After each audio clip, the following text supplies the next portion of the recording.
सभी ने देखा, वो हंस रहे थे। अब उनने क्या करा है नहीं करा है पुलिस निकालेगी 7 दिन के अंदर। और पासपोर्ट के संबंध में प्रोसीडिंग हुई थी। उनके वकील साहब ने आज अपना पासपोर्ट भी जमा कर दिया जो आरोपी है उसका।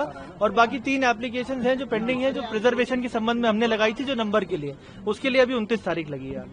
10 दिनों तक कहाँ रुके थे, कोई जानकारी उन्होंने अभी कुछ नहीं दिया। अब इन्वेस्टिगेशन होगा और इसमें 10 दिन तक वो किसके संरक्षण में थे, अगर कोई सरकारी लोग इसमें इन्वॉल्व है जिनके पास वो थे तो उसके लिए भी प्रोसीडिंग है, उसके लिए भी सजा है। इन्वेस्टिगेटिव कल 5:15 बजे से लेकर के और 6:15 बजे तक जबलपुर डिस्ट्रिक्ट कोर्ट में जो कुछ हुआ है वो ऑन एयर था, वो ऑन एयर था।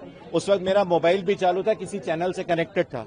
तो जो कुछ भी हुआ है वो ऑन एयर है। और वो जिसने भी देखा है वो ये देख ले कि क्या वो सरेंडर था, क्या सरेंडर था। वो भागने की कोशिश कर रहे थे, हम उनके पीछे लगे थे। मैं बार बार बोलना चाहूंगा कि अगर मीडिया पर्सन्स वहां पे नहीं होते, क्योंकि हमारे साथ वहां कोई नहीं था, अगर मीडिया पर्सन्स वहां पे नहीं होते तो वो वहां पे उनका रुकना भी संभव नहीं था। क्योंकि मीडिया ने, जैसे आप लोग अभी यहाँ पे खड़े हैं, जैसे कल उनको घेरा हुआ था, सिर्फ इसीलिए वो वहां से नहीं निकल पाए। ऑब्वियसली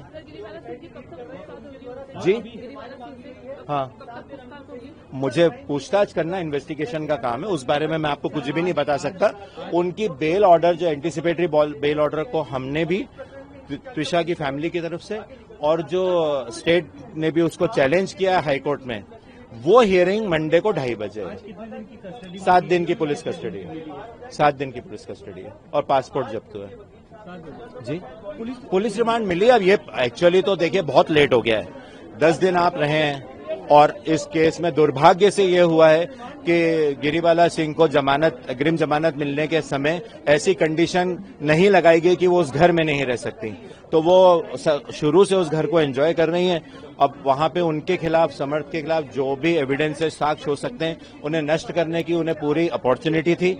और त्विषा के अगेंस्ट कोई भी, जैसे बार बार सोशल मीडिया पे वो एलिगेशन लगा दिए कि त्विषा ड्रग्स लेती थी, तो इस चीज को साबित करने के लिए इस 12 दिन में अगर उसके कमरे में जो त्विषा यूज करती थी, उसकी अलमारी में, उसके पलंग के, उसके ब्रीफकेस में कहीं इस तरह की कोई सब्सटेंसेस रख भी दी जाती है, तो इस चीज पे लोगों को ध्यान देना चाहिए कि अब अगर इन्वेस्टिगेशन के समय ऐसी कोई चीज मिलती है तो गिरिबाला सिंह और इन लोग के पास 10-12 दिन का समय अभी तक तो है। आज भी वो उसी घर में रह रही हैं। तो ये बहुत बड़ी आज पुलिस रिमांड इनकी हुई है, लेकिन एक्चुअली उस घर को जिस दिन एफआईआर हुई है कम से कम उस दिन लॉक कर दिया जाना चाहिए था। आप कल जबलपुर में मौजूद थे? जी कुछ हुआ जी, आपके सामने हुआ, क्या कुछ हुआ? कोर्ट में हमने, देखिए, इन्होंने समर्थ की bail application, anticipatory bail application यहाँ से रिजेक्ट होने के बाद उन्होंने वहां लगाई थी हाईकोर्ट में।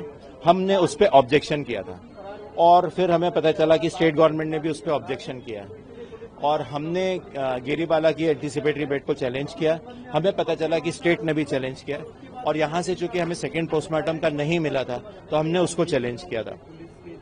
सेकेंड पोस्टमार्टम के लिए हम कोर्ट के सामने 10:30 बजे खड़े हुए थे और हमने हाईकोर्ट को बोला था, माननीय हाईकोर्ट को, कि इसको आज ही सुना जाना बहुत जरूरी है। और उस चीज को कंसिडर करते हुए हाईकोर्ट ने 2:30 बजे उस केस को रखा।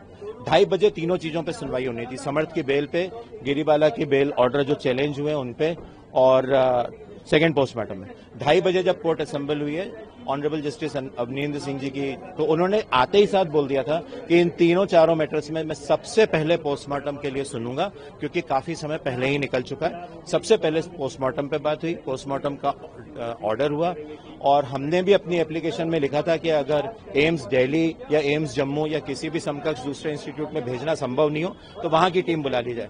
और ऑनरेबल जस्टिस सिंह का भी ये व्यू बना कि यहां से बॉडी वहां भेजने के बजाय एक्सपर्ट टीम को यहां बुलाया जाए। तो वो एक्सपर्ट टीम का पूरा ऑर्डर हो गया है, सरकारी खर्चे पे वो आएगी और सेकंड पोस्टमार्टम होगा। और जहां तक समर्थ की बेल एप्लीकेशन जब हियरिंग पे आई तो उन्होंने ये बोला था कि हम इसको विड्रॉ कर रहे हैं, लेकिन हमको ये अनुमति दी जाए कि हम जिस दिन लोअर कोर्ट में, ट्रायल कोर्ट में पेश होंगे उसी दिन हमको हमारी बेल एप्लीकेशन पे सुनवाई की जाए, जिसके लिए मना कर दिया था कोर्ट ने।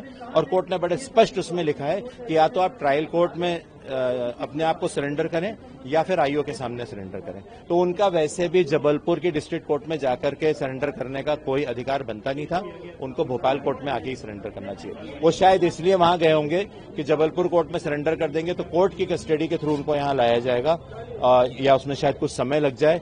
ये वो बता पाएंगे कि उन्होंने वो गलत कोर्ट में क्यों गए थे। और आज कोर्ट में वो पेश हुए हैं, आज उनको जो है रिमांड दिया, क्या